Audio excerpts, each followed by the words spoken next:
তিনি তারেক রহমানের স্ত্রী, বিএনপি চেয়ারপারসন খালেদা জিয়ার পুত্রবধূ এবং একসময়কার বিসিএস ক্যাডার ডাক্তার। কিন্তু আপনি কি জানেন, ডক্টর জোবাইদা রহমানের জীবনে রয়েছে এমন কিছু তথ্য যা অনেকেই জানেন না। পিতা রিয়ার অ্যাডমিরাল মাহবুব আলী খান, সাবেক নৌপ্রধান ও মন্ত্রী। মা সৈয়দা ইকবাল বানু, সমাজসেবী। চাচা ছিলেন মুক্তিযোদ্ধার কিংবদন্তি এমএজি ওসমানী।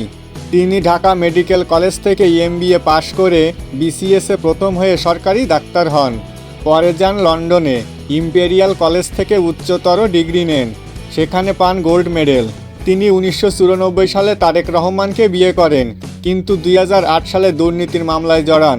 যদিও প্রমাণের অভাবে 2025 সালে তিনি আদালত থেকে সম্পূর্ণ খালাস পান। ডক্টর জোবাইদা রহমান 17 বছর ছিলেন লন্ডনে। 2025 সালে ফিরে আসেন বাংলাদেশে, যেখানে আলোচনায় আসে তার চাকরিতে পুনর্বহাল এবং ভবিষ্যৎ রাজনীতিতে যুক্ত হওয়ার সম্ভাবনা।